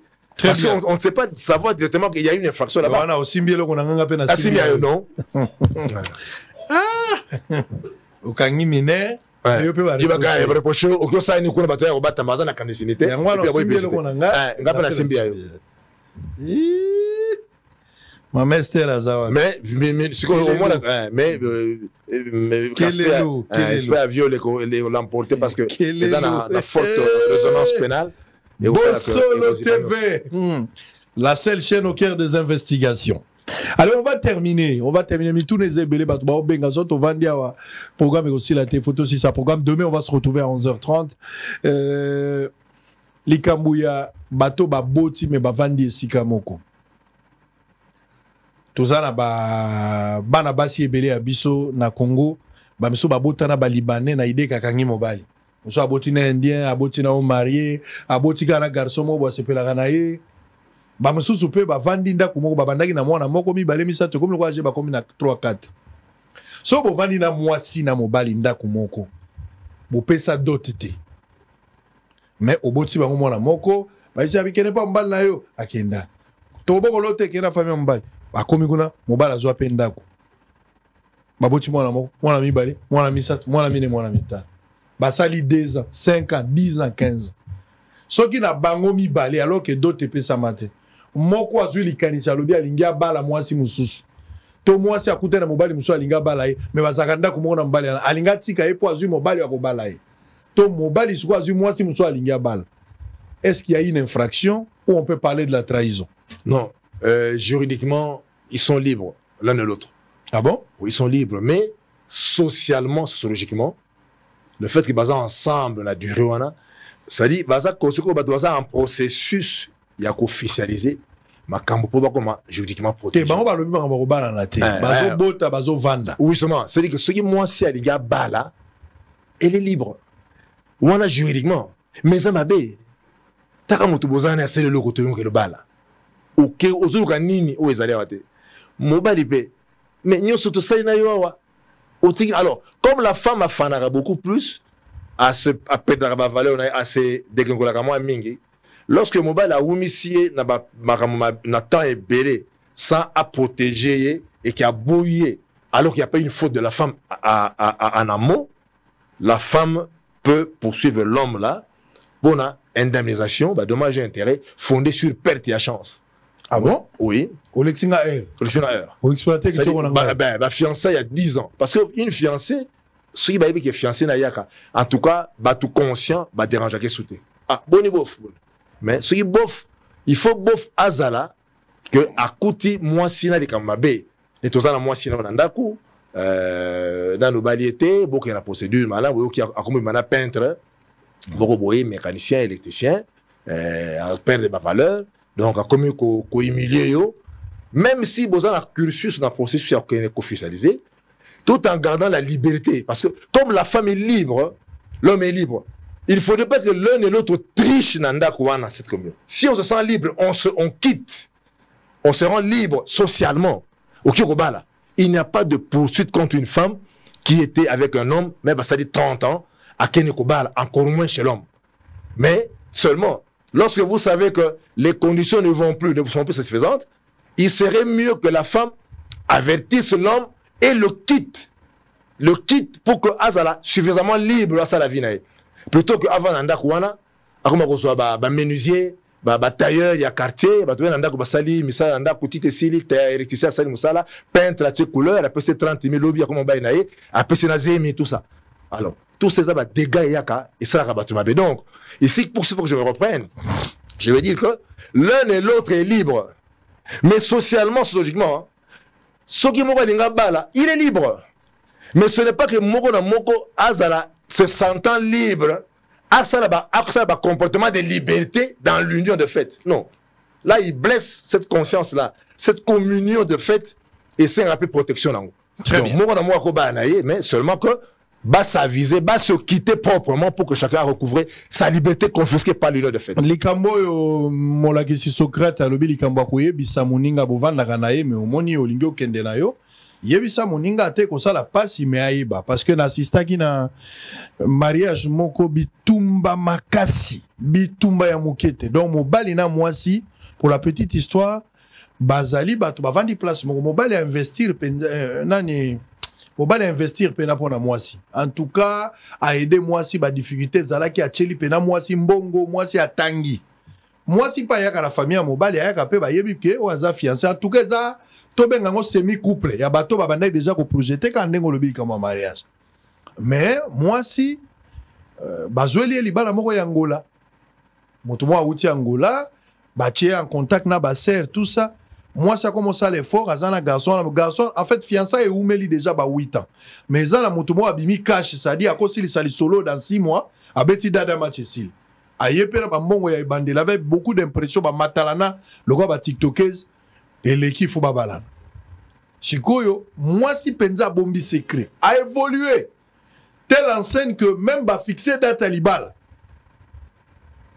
Jouro ba yeko kangela lupango, moi si pe alobi non à cause que zara grande sœur na bango moko azaka na Angola siko aye bako yamba ba papa bako ya donc moi mobali ya ndako ezate jour ba pesa ki doti yangwana do a travailler mobali tellement confiance mobali a croire na moi si lokola ba mesana non na koya lelo te na koya tel jour mais jour dote pesa maki yangwana et puis ko sala que ba petit quartier ba pesa ba information parce que ba sali lokola jeudi ba sali coutumier vendredi ba lexi samedi mbala moko bako sa religieux mobala ya na kati ya salle mwasi azokota penza azokota atiki na ba religieux mwasi akoti pena na kati ya salle na mobali wa utaki Angola bajona bakoti ba master na ba beti mwasi na kati ya salle mais c'est grave, c'est une infraction bana ba salle infraction bibali oyo ba ko beta mwasi ya bali azakana na lien mais là na occasionné mwasi occasionné sociologiquement bazana droit ya parce que dans tout en quelle qualité il est à mobile a réclamé que Alexis ba air ba exploiter qui to qu'on a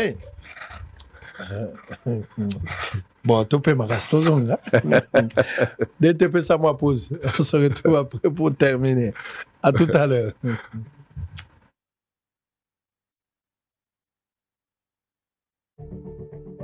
C'est dans le but d'évaluer l'opération Zéro Trou, une opération lancée par le ministère des ITPR pour but de reboucher de trous dans la ville de Kinshasa, principalement dans des artères principales et secondaires, que l'équipe de Bossolo Télévision a effectué une descente afin de faire le constat de l'évolution de la dite opération, une année après son lancement.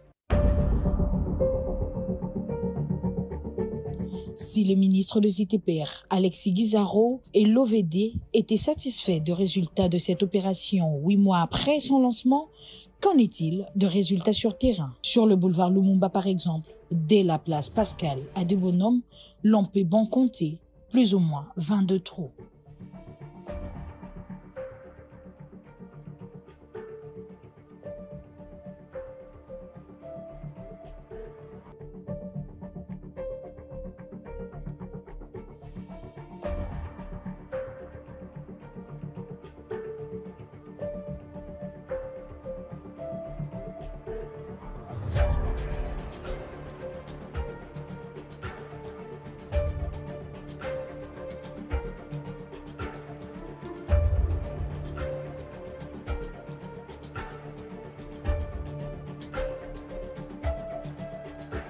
Au niveau de l'échangeur dans la commune des Limités, on observe un grand trou dans ces coins de la capitale.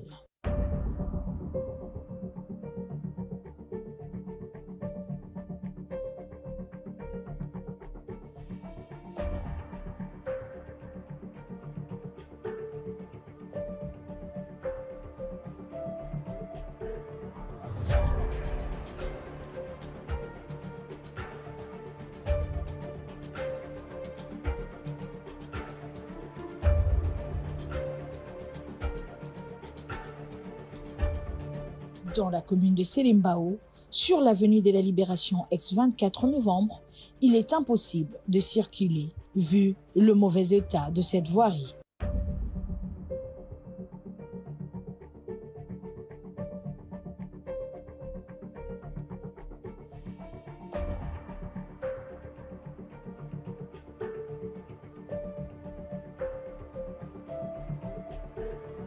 Un grand trou est formé devant la prison centrale de Makala qui rend cette route impraticable.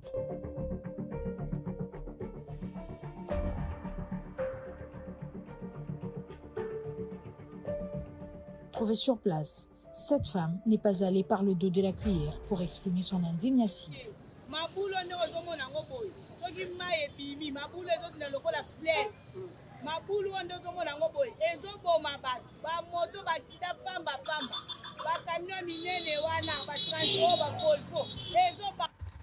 Allez, on va terminer pour aujourd'hui.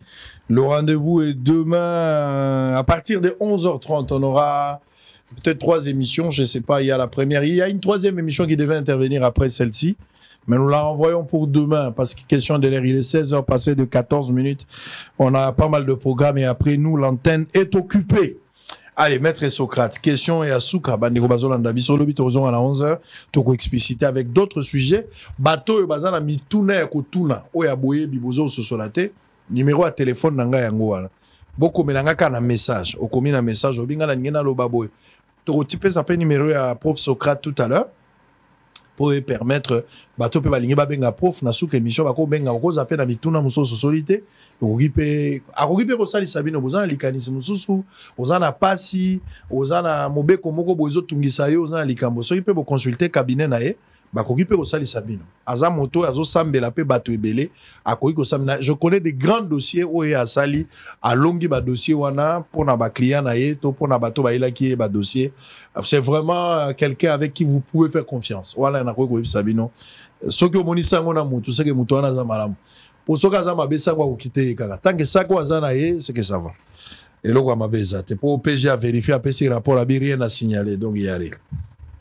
Socrate Kasongo, est-ce qu'il est normal de fêter un anniversaire ou d'exiger na moto yo akufelinde to kena na matanga lelo komi moi exigence so boké na matanga moto yo akufeli akomi muumbu ya bato ba ekotala telle enseigne que na suka bato musu bazo silika balia kité ba melaki te.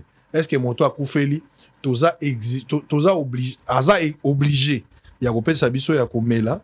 Est-ce que moto soki mokolo na ya mbota mezali aza obligé il faut fêter anniversaire? Bon, tous on a devoir de changer mentalité ndeko sango. Mentalité na biso, il y a même une agence Mokozamboka ça qui a changé la mentalité. Faut beta c'était na makambo. Moni anniversaire en fait ndeko.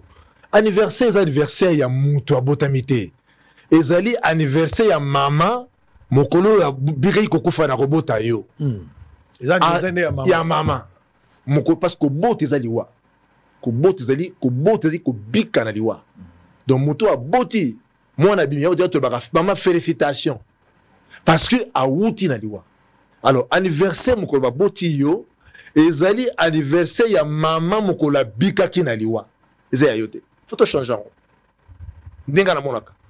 Parce que mutu ba boti aza inconscient bazui ba risque ba sala boye passer bimate ba fina o délivrance nyon sonne ça ti ma enseignement tout ya boye mon agi mutabotami emsu mama kao moi on na berso mokolo mama bika tikliwa na kobota yo eza anniversaire ya kobika liwa ya mama toko ma anniversaire na yo okopesi mama cadeau sokezali bisote yo pe bana na yo bakopesa yo yango ndengo boti bango to changer mentalité parce que na moni raison d'être ya mutu mo babotami inconscient aye peut-être auti wapi aye nini aye kaka miso kangama et puis non là désordre mentalité senga que tolobaka mama aboti mama félicitations parce que auti na liwa. Deuxièmement cher problème la question matanga mutakufeli boy ko assister ye mais to changer.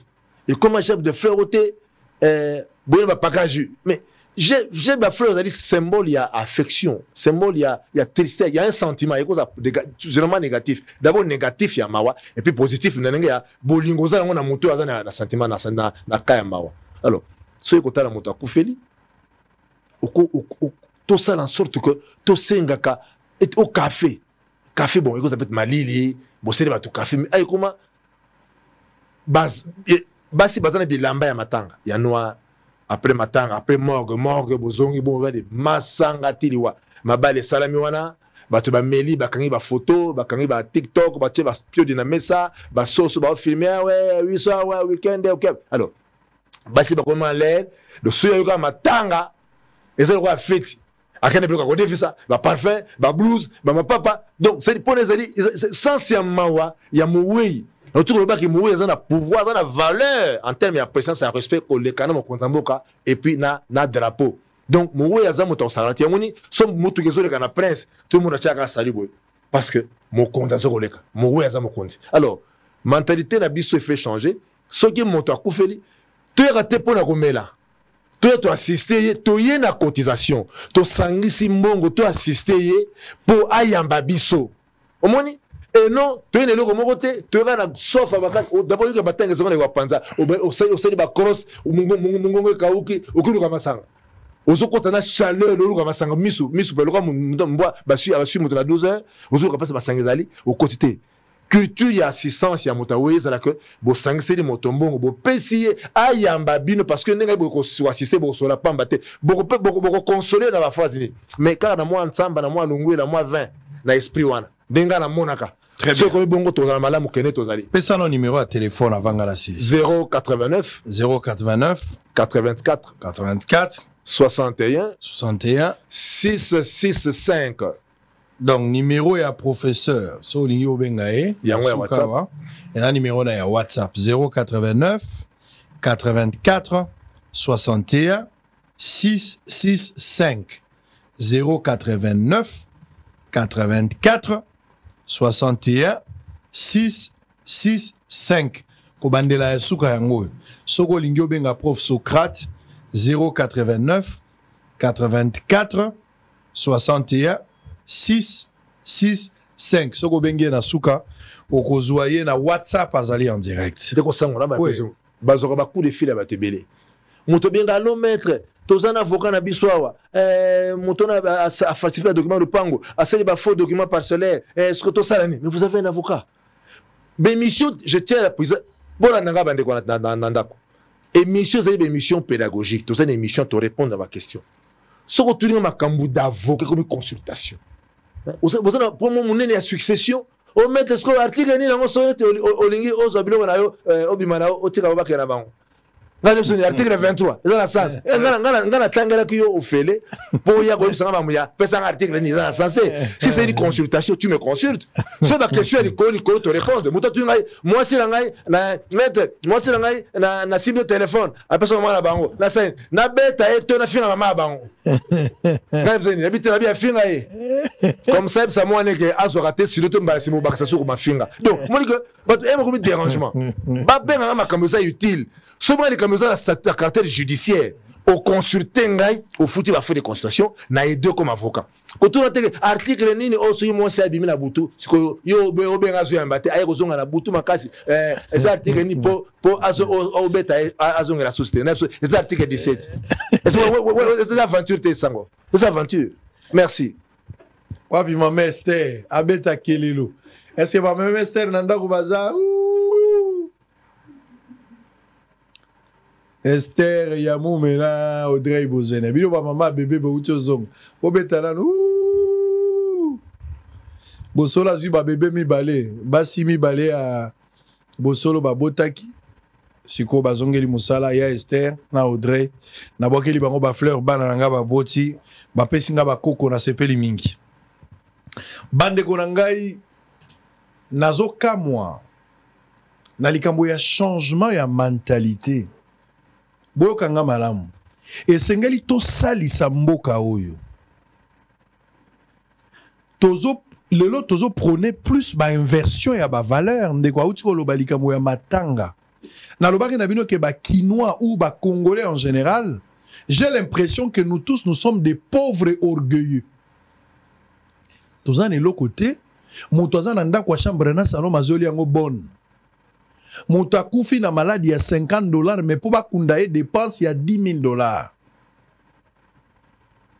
Mouta za na $20 na poche mabaki yango 0 ye moko na esprit azo benga $200. Malade wane kote libiso. So botali vague ya batu moko bazana réseaux sociaux ba benga bango ba tiktokeuses. Ce sont des pauvres orgueilleuses la plupart de toutes ces femmes là. Bazana l'autre côté. Eza matalana, eza frappe, eza makiona ba tiktokezo. Bazana l'autre côté. Boyebi ke na kala kotonga ezalaka pasi. Na kala potonga mutu. Généralement, ezalaki faut fouta transport okende tie pa na bango. Ozaka na njili ozui transport ke ola na ngiringiri. Ba ozelo pena abiyaka jeudi. Te na koyaka samedi na la comme ça dimanche to côté église lundi na zone. OK, ba tieli na fufu po ba yoka masolo ye nango. Kotonga esenga ki ba énergie ebele. Mais le à travers les réseaux sociaux ba bazo tonga sans que ba tia ba énergie ebele à part méga o bazo som. Ba to ebele bazo ke na banda ku ya kisi. Ba jeune ebele boza influencer pas positivement. Il faut boza la influencer na mosala ya bato ba réussir, bato ba créer ba concept, bato ba créer ba idée, bato ba créer ba théorie o esimbi na société. Ba komi ba modèle ba référence. Bato wana nde sengeli bolanda bango baza lokola ba influenceur. Mais ba on azo mon ebele na TikTok oyo. La plupart ba kuluna ya basi. C'est-à-dire bangwalima mais na tiktokeuse. Bazo influencer mboka jeunesse na biso négativement. Bazo vendre ba illusion. Otali ndenge bazo paraître na téléphone. Alamuki na robe moko boye. Oyo zo ebata nzela te mais ebele ya filtre musala na ngwezali epakolo Pentium. Epakola yo moi anti-roui pongela.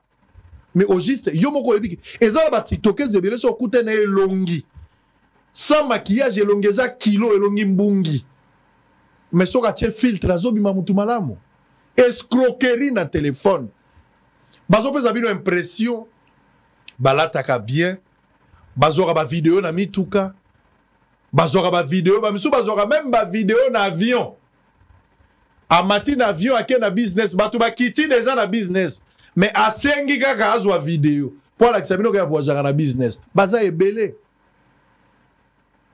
baza na mituka ya bandeko na bango ba mituka ya yetele mso ya muninga batu msusu la mona ka bakanga ba photo liboso ya mituka ya bangote mutuka moko ya musala eteka yeso aleki akangi photo akokanga 15 photo na mutuka wana bokoka tsalo kwa mutuka na ete ba impressionniste ba to extravagance ba jeune bolanda ba tiktokeuse oyote ata o misusu ba ko simba kisi to ba o misusu ba ko kende ko bebisaka banzoto na bango po ba influencer bino baza ba modèle te po na bino na kati ya société bana na biso ya basi bokeba ebele baza ba chel ba bulaka mais aye na TikTok alinga pesa impression lokola mutu moko a réussir na vie femme battante na pesa ki bango défi balakisa bandako batata na bango na mama na bango totala mode de vie nini bango bazana ngo tata oyo abotiye même $100 na mubimba nano a changer te na coin alinga pesa biso impression que yi azobika malamu et puis mutu azana mbongo asala ngo makelele na nzela te mutu biso tolobaka na verbe ndako basombelaka lupango ezaka mbongo ya mabende te po muyibi akoya esengaka mbongo ya makasa tiktokers matalana bakendaka Dubaï moi je connais ake na Marina lemso ake na Dubaï yona Marina eza quartier moko ya bien eza pembeni ya mai lemso ake ko bula na mobali ake alali kaka butu moko mais na butu na memaki valise azala 15 bilamba moko mobali abimi atikali asali 15 vidéos pendant ba séjour na Dubaï abando bebisa bino ka motu jour so alati peignoir mais nyonso sala bangi na 2 heures d'état esili bino ba okatsa za séjour na Dubaï mais biloko nyonso asali yango kaka ya 2 heures d'état moto ya saleli ebola muwana mema na Dubaï nano afisha etate longi na ezala te planto lati elambo lati mutu ko kangeli photo nyonso même babengi sio na restaurant nan to bondeli te lokola lelo bo remplacer Snapchat na prière Nanuku to bondeli te poisson munene ba kiti ole to bondela tolia. Yo lobi te bazela nan. O sanctifier ngo na Snapchat. O filmer nan. Muto ya latisi yo mobimba. Photo na ye na statut no ezate, même na profil ezate. Ozotia Benzema, ozotia Vinicius, ozotia Mbappé ndeko na yo. Boye bani na ye mta soma bilamba. Ozotia photo, ozotia star na ngala sepela kana. Ye mta soma gelamba. Batu musu bazolia manga mino sala ngai. Ba impressionniste ba TikTokers. Ce sont des gens qui souffrent. Bolanda bangote. Batoma kiona bazoko sabino. Bamiso basala la bino ka ba photo passeport ya pamba. Est-ce que moulaya mutoko e bango na photo passeport? Faut photo mobimba. Poko kanse ngambe menacer azate. Et belé za filtre soko moni e botali olobi, otali e penza bona physique obi vomela boko la mabata kena zo mwasi. Mais TikTokers mususu bakanga ki yawa, akanga ba photo soki ya Sprinter soki ni neloko soki Pinterest soki ni. Après ça qui impression, c'est comme si yena za na eloko. Mais va découvrir hein. A comment maman national hein? Bola na bateau été influence moko ya mabe bala na biso muso basi ba komi prête même ya koyiba kaka po concurrencer TikTokers moko mais ba biso bazoli yango na kisi ba misusu eza ko bula ba bula ka baza ba ndumba misusu ne suivez pas cette influence mes frères et mes sœurs bola na bangote ba coopérante Azala mibali 4, 5, 7, 8. Résultat, azo pesa bino na 30 minutes. C'est un résultat à Kobula. Attendez ça, c'est bouli boite. Mais azo pesa impression que là, il y a reçu na. Basala kamsani. So balobi ba futa bango na TikTok. TikTok a futa ka combien?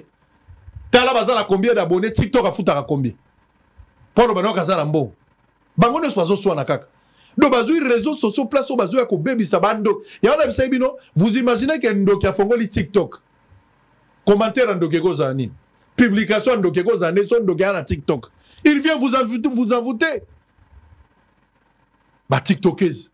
Bazana et l'autre côté. Matalana. Des impressionnistes.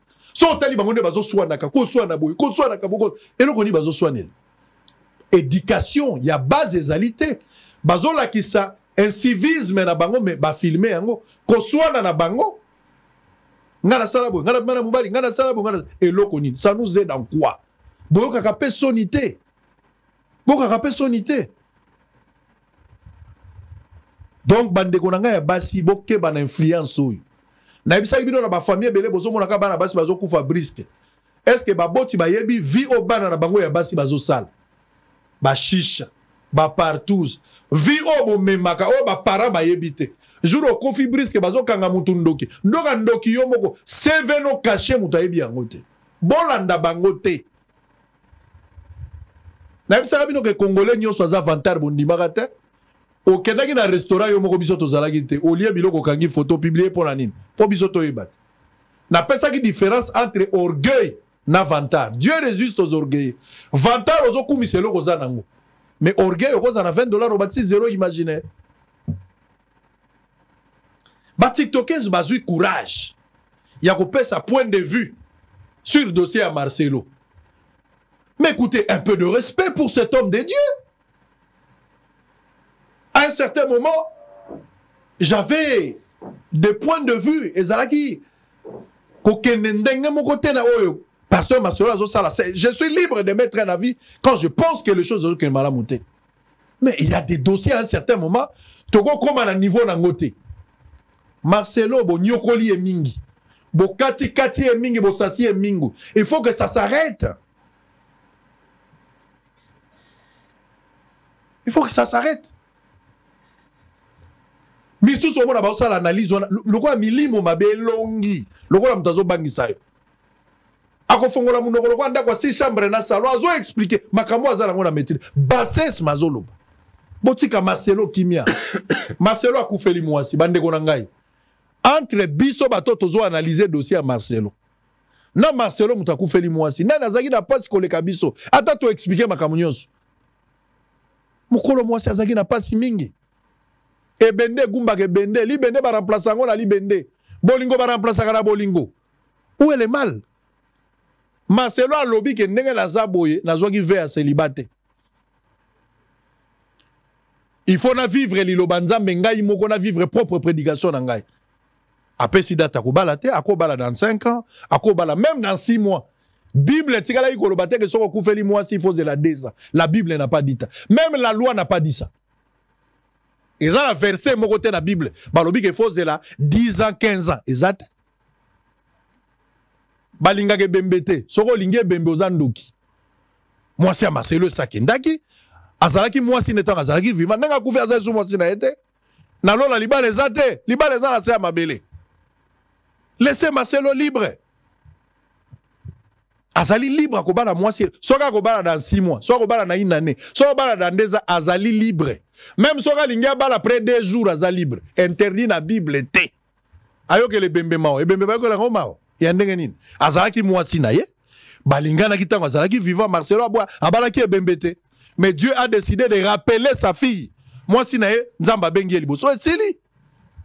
Si vous faites mandotani na Marcelo, non, Marcelo, il fallait za 6 mois, il fallait za 10 mois. Bobanda tchela ne Marcelo motema. Bobanda ko bula bokantsaka ko zwabino. Laissez-le libre, il est libre de choisir. D'ailleurs, pasteur Marcelo, aux jeunes mariés, aux jeunes mariés dans peu de temps. Soko 8 mois si aux a besoin de parrain, je suis le parrain. Je me propose en tant que parrain parce que j'ai une expérience par rapport à nouveau mariage au contracté Kalamingité aux ala comme un jeune marié. Ce que je peux vous aider dans des conseils en tant qu'un parrain, un ancien marié. Je peux vous aider. Il ne faut pas suivre ces gens-là. Bah comme il déjà na souka, batongi et bembe, basilisi et bembe. Si vous avez tikali, basa la analyse sur Satan en Nzambe. Pour la Nzamba, ça la 7e jour. Bon analyser ma Nzambe na Satan. Bon ça l'analyse, l'autre botikal nango yango. Kindoki. Bah c'est là zo bala pour la nine. Marcela bali pour la nine. Marcela zobala pour la nine. Biso mi bali to zela kate. So rezalaki moi sina. Bongo soki yo moi so zeli 10 ans, ça fait quoi? Ça fait quoi? Ça fait quoi? Même si tu attendais 10 ans, ça fait quoi? Il n'y a pas de rapport entre les morts et les vivants. Celui qui est parti est parti. Okobala eriyo lingi. Soki Marcelo a convaincu, c'est un homme de Dieu. Azala ba conviction. Nzoto nyonso epelaka ndenge moko te. Et ça, un coup une flamme. Et ça, il faut vraiment battre un gaz. Et ça, c'est Marcelo a moni qui a l'inga bala. A besoin de conseil na bisoté. Il a son église. Il est responsable. C'est un homme de Dieu. Il a prié. Il est convaincu. Il sait ce qu'il est en train de faire. Vous voulez analyser sur tout. Tu sais, beaucoup analyser sur le Satan. Beaucoup analyser conflit en Zambé dans Satan. Bon, ça, la analyse, il a conflit en Zambé dans Satan. Marcelo et tout ça. Yo jour ba de vierge ko tunaka point de vue à Marcelo. Jour au kenda ko sala partout zo informa Marcelo. Bo solo esili.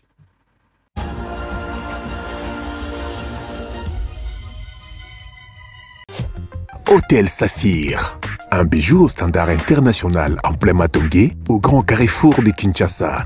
Plusieurs catégories de chambres, bureaux et appartements climatisés avec Wi-Fi et TV, n'a faux prix. Petit déjeuner y compris dans son restaurant aux spécialités variées avec réduction des prix pour naba clients Oyuba Fandina Hotel. Ascenseur ultra moderne, disponible en permanence 24 heures sur 24, vous amène à tous les niveaux. Yaboina Matongé et Salaté. Notre adresse A4 Ikelemba, quartier Matongé, commune de Kalamou. Téléphone 084 710 99 99 081 600 8000. Hôtel Saphir, beau cadre, bel emplacement, bon prix et beaucoup d'avantages. Bienvenue à tous.